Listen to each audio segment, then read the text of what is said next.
Welcome back to the Titanium Hanger. This is Mike. I'm coming at you with another video. This time I want to talk to you about the Star Wars 6-inch Black Series Archive figure Wave 1. And we'll get into Wave 2 a little later. But I just want to say that if you're subscribed to my channel for Star Wars content, I apologize for two reasons. Number one, there's been a big drought of fun stuff in the Star Wars community lately, and I really think that most of the fun of Star Wars was had back 40 years ago. So you're going to see some vintage stuff coming from me also in the Star Wars content lane. But I've also put out a lot of Transformers videos because there is a lot of really exciting stuff going on in the Transformers community right now. And so I'm kind of split between those. Also, I got a Vita video collection, PlayStation Vita collection video coming. So a lot going on here at Titanium Hangers. So let's get started. Also, stick through to the end, and I'm going to talk a little bit about Wave 2 with you guys and my thoughts. First one I'm going to talk about is IG-88. The IG-88 is a different paint scheme, and we see the packaging's different. And like it looks like he's a little shorter if you compare it up.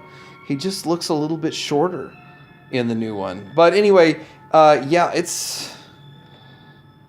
well, maybe right at the same height. But he does have a bit of a different paint job. He's a lot more gold rust accents to him.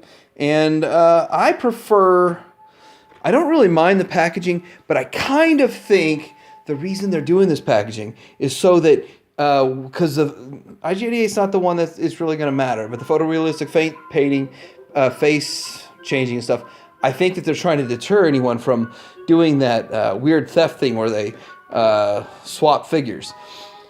Now, the other thing I want to talk about with the packaging real quick is the showing the original. Like right here is like, this is the first time you could get this figure, and it's in this packaging. Oh yeah. So I think that is kind of interesting, and they did that with the vintage. It's not the vintage collection, but it was the original trilogy collection or saga collection, and they put that on a vintage style card, and then showed you like the year it could be, the year it was first available, and all that stuff. So yeah. By the way, the Transformers music in the background, I can never play Star Wars music ever on a Star Wars video. I will get a copyright strike, and I don't get it.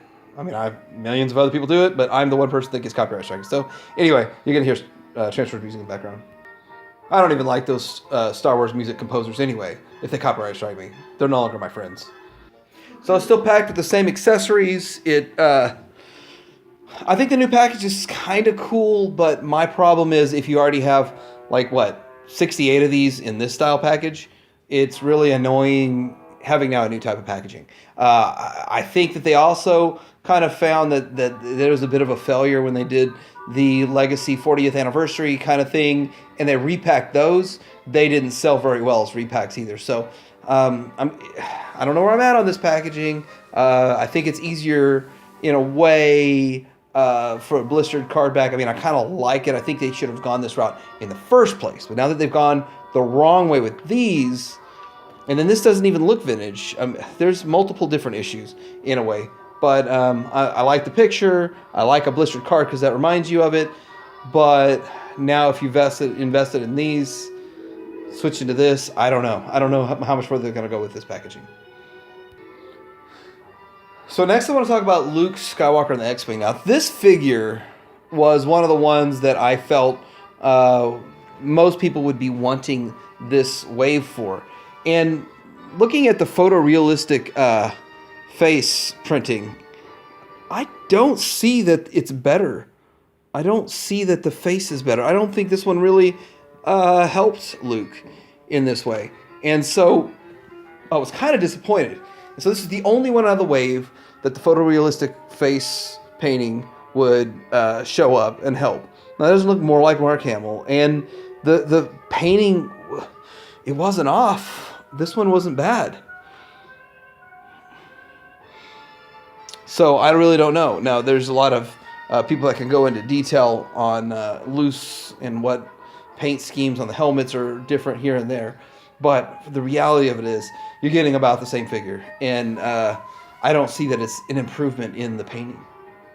Here's the back of the package, and of course we have that picture of, hey, this one was released in 2013. So this was part of the first wave, I believe. So next I want to talk about Bossk. I think Bossk looks almost exactly the same.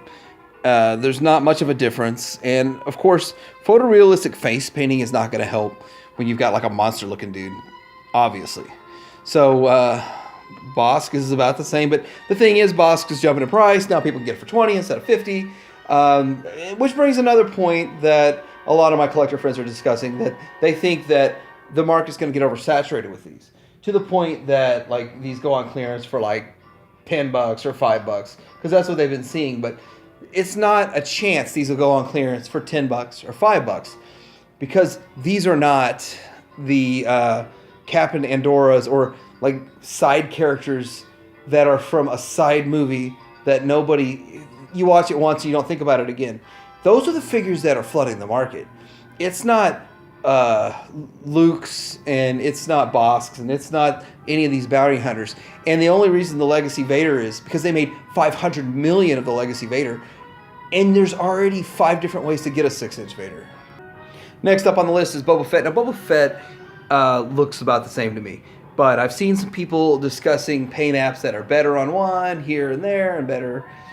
The dent is the big point. Like, did they get the little gray paint in the dent just right? Yeah, they did on mine. I think that your paint scheme on this is mileage may vary. And really, when you're in hand buying a figure with this photorealistic face painting, you need to look at it yourself and decide, did they apply it right? If they applied it right, buy it. If they didn't apply it right, don't buy it.